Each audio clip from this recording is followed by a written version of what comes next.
This is my local harbour, an old pack house. It's actually donated to the harbour from a friend of mine, and outside of a community building where you can have art exhibitions, all kinds of creative music festivals, etc. So that's really neat. And over here we can see Sea Wind with the stern too, and I was just talking to my friend who's gonna help me put on the wind vane that it's gonna be exposed on the back of the boat, but I'll have to live with that. I'll just walk a little bit around here to give you an impression of where we are in the winter time.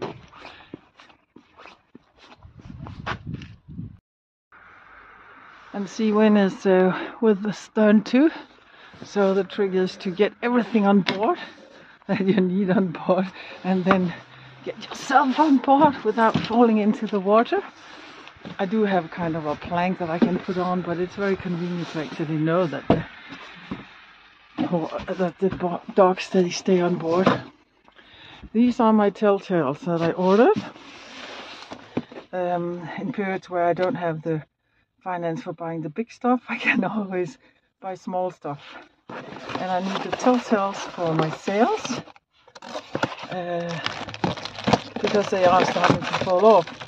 And I ordered these, but I'm very disappointed actually because they are so small. I don't know if they're for a really small dinghy or what they are, but they're really tiny. And I actually doubt that they can even stretch in the wind because they seem so crumbled already. And then I was considering returning them, but then deciding that they were cheap enough that I will keep them, use them, and that's kind of what I wanted to put on today. But you know, they are so tiny. They're really tiny. They don't look very solid either. But yeah, I just decided to leave them or to put them on. But unfortunately it has just been raining all day, so it's just been too wet. So I will have to wait with that until the weather gets better again. And again, I really want to do something for my liveaboard sailing project, so I thought that maybe I could share my sailing history with you today. I never sailed as a child. My parents didn't sail, so I'm not one of the fortunate ones who went, sailing for 5 years around the world with their parents, and that's why I'm choosing this lifestyle. But when I turned 18, I really wanted to be an adventurer. And one of my friends, he shared with me that he had bought a spot on a boat where he could step on the boat on Barbados, a big Danish wooden sailboat, and then sail around the Caribbean. And I thought that was so interesting and so alluring that I bought a space on the same wooden boat and flew to Barbados, sailed with this boat to Antigua, and discovered that the captain was crazy and the atmosphere on board was absolutely insane. And I actually had to, at the end, had to call the harbour master, because the captain, he tried to keep some of us on board because he had found some drugs on board, and he for one reason or the other assumed that I was the one. And if there's something that I have never ever really had anything to do with, then it's drugs. And I have a huge respect for drugs and boats in the Caribbean. Stay clear, because they're just gonna link your boat to the boardwalk, and you're never going to leave there. So I fled that boat and did what so many other young people did, sort of decided that I don't want to go home, no way. And as a good-looking young girl who really wants to sail, it's very, very easy to work as a deckhand on the other boats. So I sort of worked my way for 4 months through the Caribbean, sailing on various boats, hitchhiking, and I had two really strict rules. One was I didn't want to end up with the captain in bed unless I chose to. And the second one was that I want to be on deck. I want to learn to sail, handle a boat. I don't want to be the cook due to my gender. After 4 months of really crazy experiences, and also learning that because people have a boat doesn't mean that they're good at sailing. It doesn't mean that they are good at putting a crew together. It doesn't mean that the boat are seaworthy. It doesn't mean that you have enough water or food on board for a longer passage. So I got some kind of, I wasn't so traumatized, but I really was disillusioned and also learning and deciding that if I'm ever going to go long distance sailing again, it's going to be me who's the captain and I'm in charge. And also I spent, after those 4 months in the Caribbean hitchhiking, I spent 1 month on Antigua, where I rented a house with another American girl, Diana. And I was sort of contemplating, of course I was partying a lot and and I was contemplating whether I was risk-willing enough to go for my dream of crossing the Atlantic from Antigua to the Azores and then to Portsmouth in the south of England, because the storms and everything else that I had experienced in the Caribbean, of course, made quite an impact.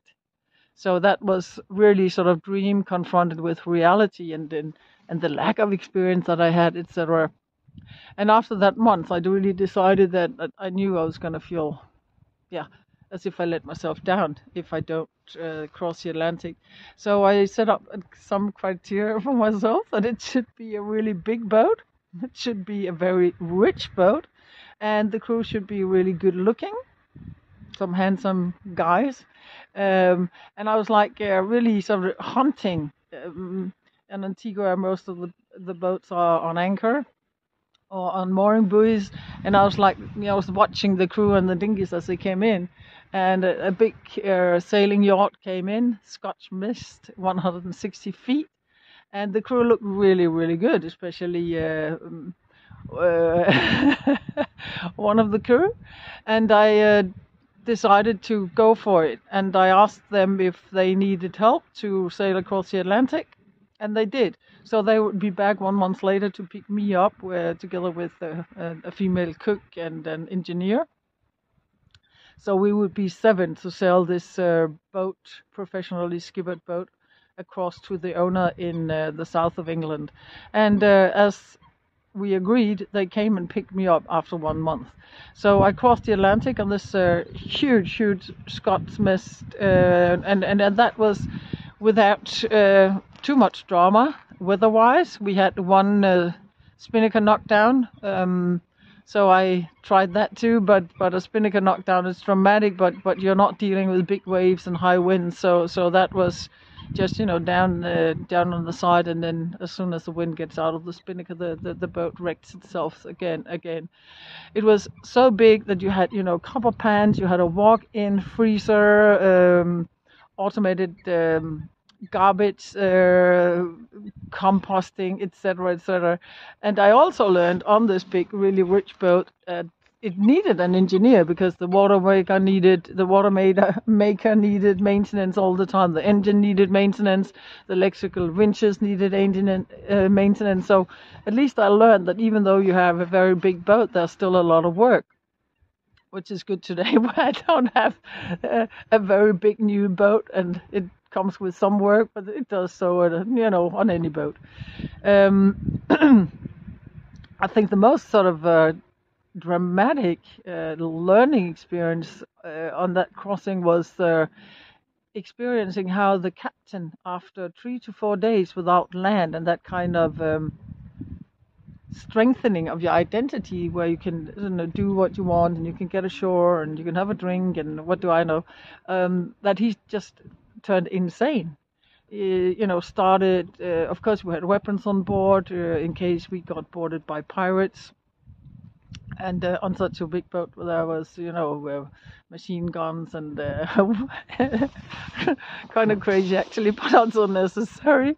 But this captain turned out to be a racist and crazy, at least when he was on open water for a longer time. So he started taking paper paper plates and writing, you know, racist names that you can't say today, nigger, negro, and then shot at them with this machine gun.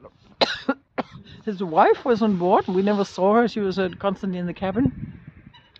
So I really learned also that if you go on longer passages with people, you really need to go on some trial runs first to figure out who you're dealing with. And I have really learned that also in mountaineering expeditions and on other sailing trips, that I need to really sail with the crew before I, you know, enter the dream, because if the people can't handle it, or if they have oversold themselves, then it's going to be a nightmare. And there are a lot of stories about, you know, boats crossing the oceans, and, you know, married couples started out and only one gets ashore.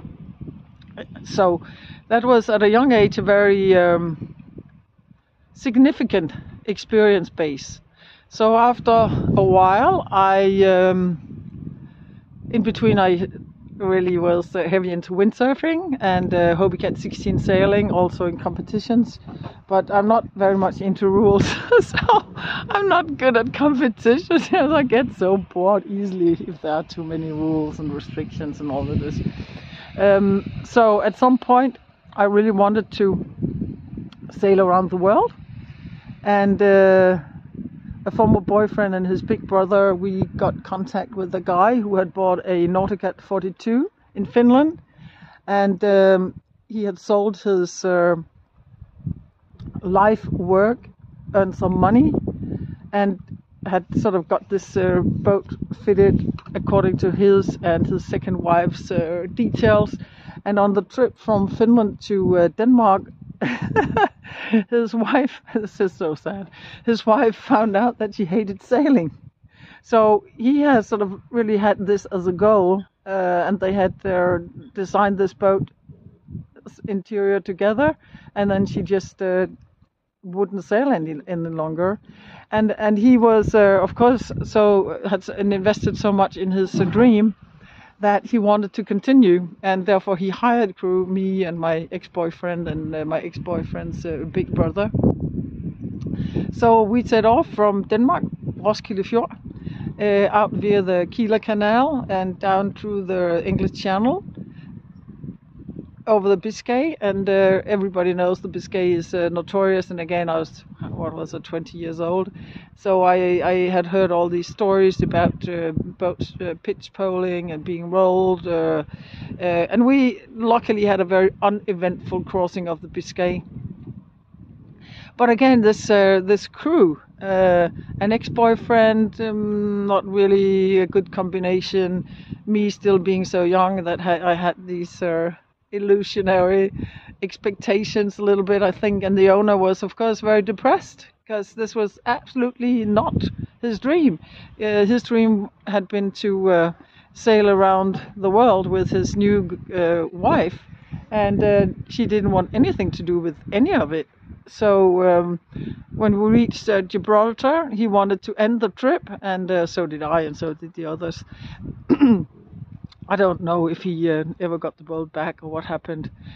So those were kind of my crossings. The Atlantic, the Biscay, so I've done that. The Kieler Canal I've done several times now. So now I still have to do it all on my own, and some of the longer crossings as well. After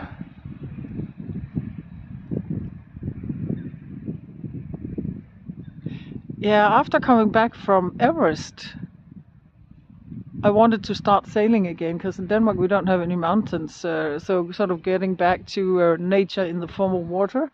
So I bought a international folks boat. It's 26 feet long, long keeled, really sort of a classical sailor. And I really loved that boat. I could sail anywhere. I was sailing up to the border of Norway single-handed, and really trusting it because it's so seaworthy. It's small. You can't stand up right in it, but it's really seaworthy. I had that for some years. Then I exchanged that for a 30-foot aluminium boat that I bought in outside Amsterdam. Very close to my dream boat. The alu was not raw, so that was one of the mistakes. It was slightly over-rigged and with 2 adjustable backstays, which I learned that I'm not into racing, so I don't need that.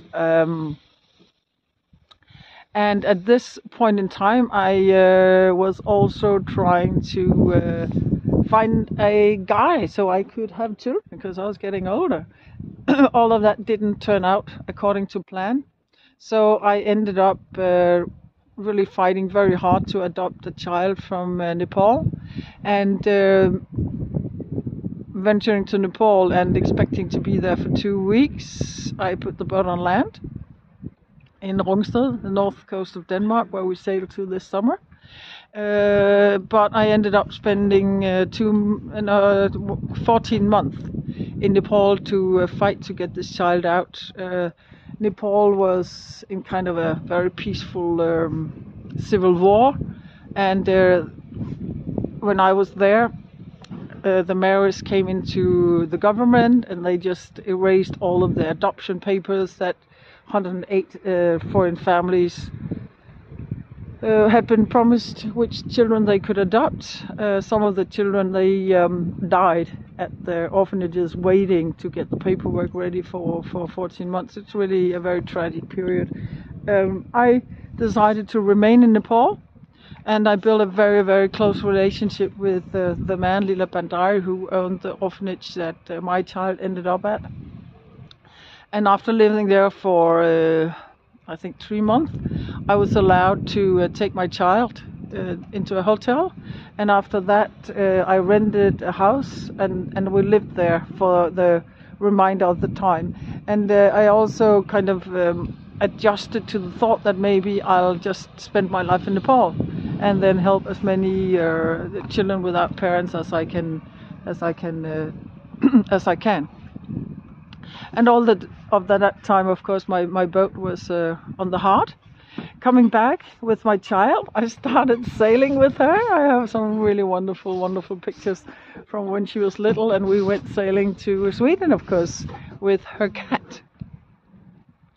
So we had a lot of great trips also with my parents, who were still there. My father was still alive, and they were, agile enough that we could go sailing together, and they could sail with their grandchild. So that was good times.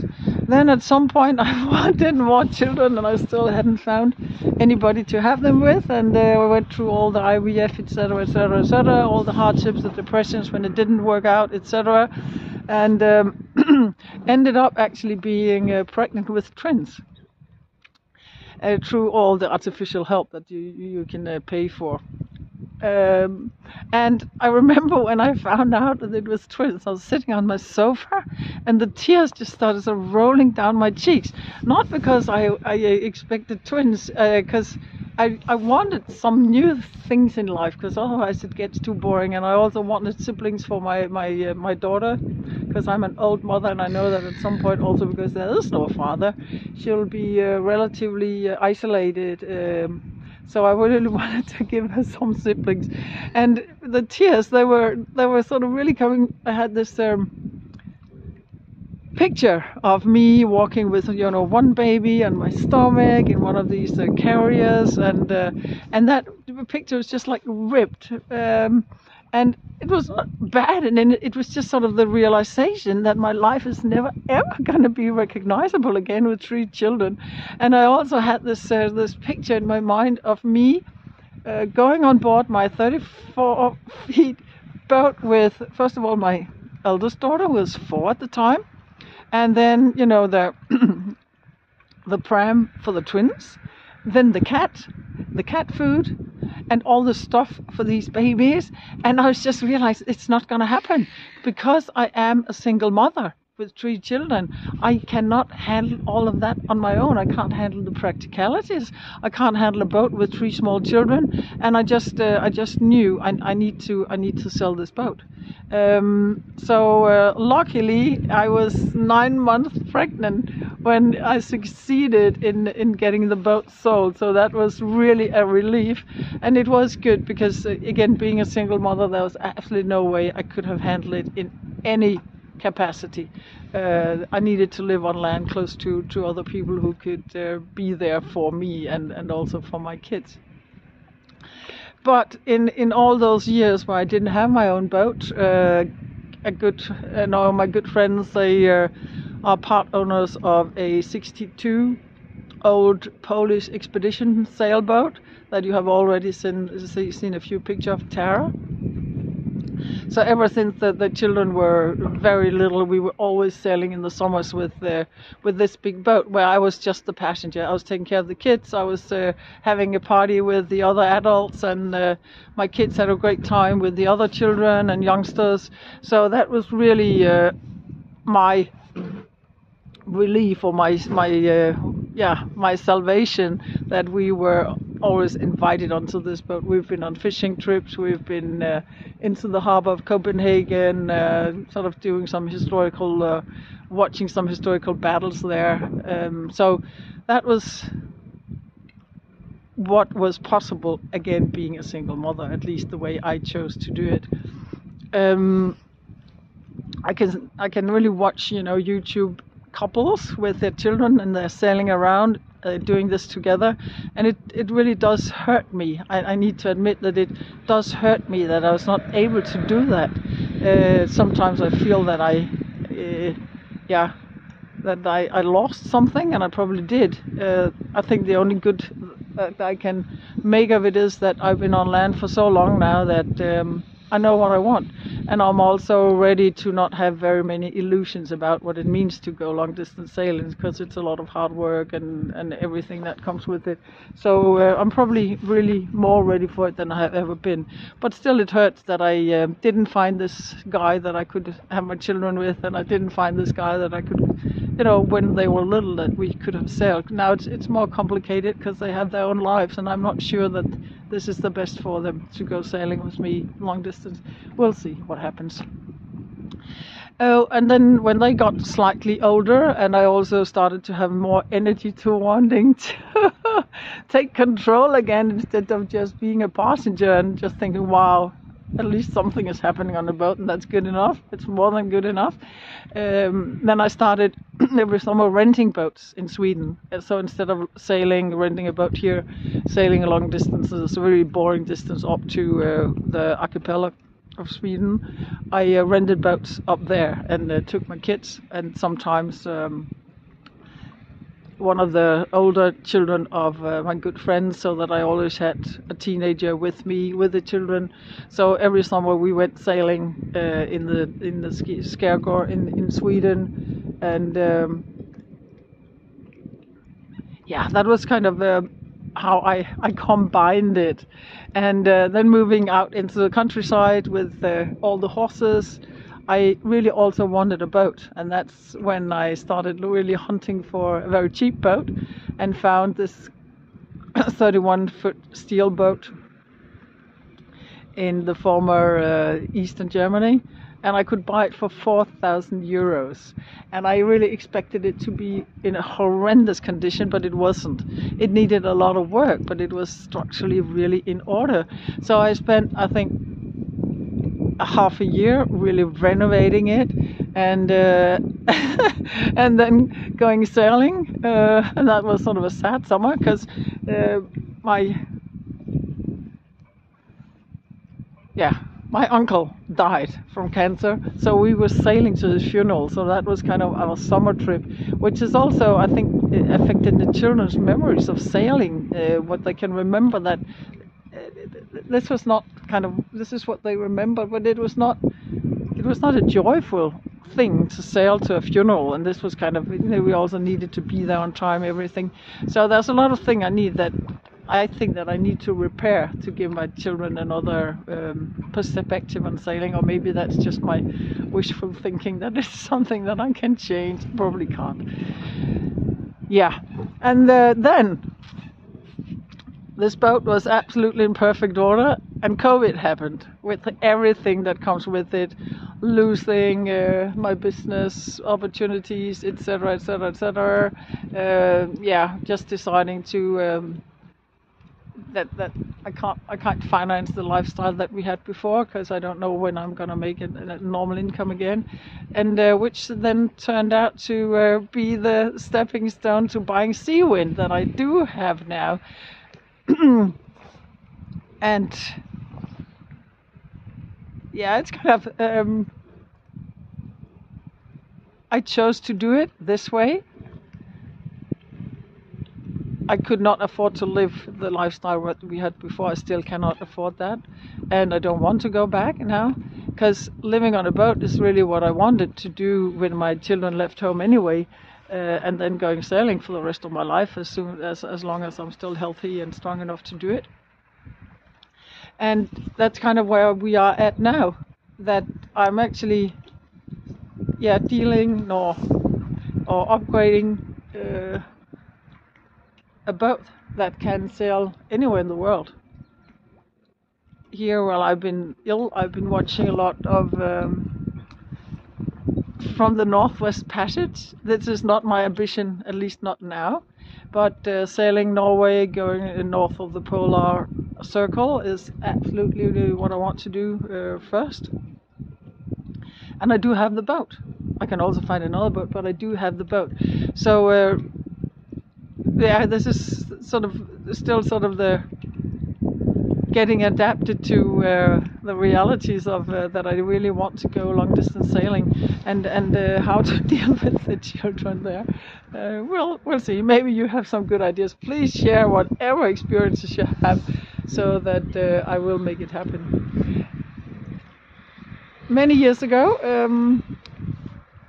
when I still had the smallest boat, my first boat, I was discovering these aluminium boats, and I was sailing a lot with a big aluminium boat called Skarven. And the Skarven's little sister, Kasani, is built by the Öland brothers, who was living in Fåborg, who are a good friend of mine, who always have helped me with my other boats also. And one of these brothers built Kasani, a 30-foot really raw aluminium boat.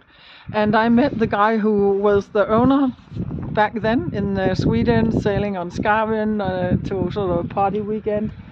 And Aslan and Molly, come here! Hey! That was the dogs running off. Just take the opportunity on going ashore when I'm here. They're too bored. I want something else to happen. So I met this guy Klaus, who was owning Kasani in Sweden, to a party weekend with a lot of sailors, and he's very much into blues. And of course I started dating him, not for the boat but for the guy, or the combination. So I learned a lot about blues, and one of his bucket list dreams is to go to Svalbard. Apparently in October there is a blues festival on Svalbard, and recently I had so much energy that I was looking at festivals around the northern hemisphere, and there is this blues festival in Svalbard. There's also another one on Rena in also northern Norway. So I think at some point I'll sort of start figuring out how to sail to these festivals. I have really been good at using my experiences from Everest to accomplish impossible projects, or seemingly impossible projects. You know, the horses, the boat, etc., being alone with 2 children, and so on. And but I also do know the price of if I now say that, okay, next year I'll go to the Northwest Passage, to the entrance of the Northwest Passage, leave the boat there, blah, blah, blah, then I'm going to put myself under a lot of pressure, which is very good sometimes, having these deadlines. But I have also reached a period of my life where I realized that I need to enjoy myself. Now I'm old enough, I'm 61, I really need to enjoy myself. I don't need to put myself under pressure all the time. These humongous Everest-like projects that I need to accomplish within a very tight deadline. Of course, it's very rewarding, but it's also very stressful, and it takes quite a while to recuperate afterwards. It served me really well. But now I'm really realizing that also as the kids are getting so older, they can take more or less care of themselves, that now it's time to enjoy. And therefore I don't want to put up, a specific route or a specific deadline that I want to accomplish. I know that I really want to sail north. And then I will really make it a project to enjoy myself as much as possible along the way. So that's kind of my newest goal, that is really to enjoy myself, have fun, have enough time, that it's not going to be this feeling of having to do more than you have time for. So that's really, that is what I decided, being sick here for, not sick, but not really on top, being that for 8-10 days. There's a lot of grieving, a lot of thinking, a lot of sort of frustration of not having billions and billions, so I can just, get everything done in 1 week and then take off and blah, blah, blah, blah, blah. But that's just not the situation right now. So now I think that I will go down, make myself a cup of coffee, and figuring out what I need to make for dinner for my 3 wonderful, wonderful teenagers.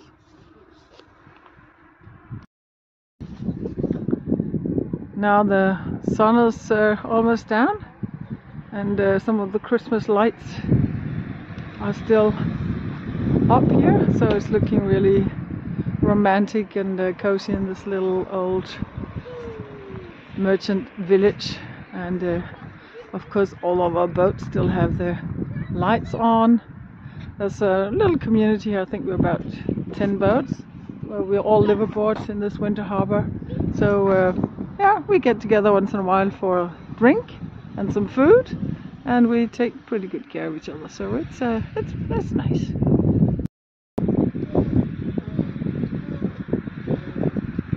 Sea wind with the Christmas lights, and the dogs that were just dropped on board, and now it's time for me to start to cook dinner for my kids.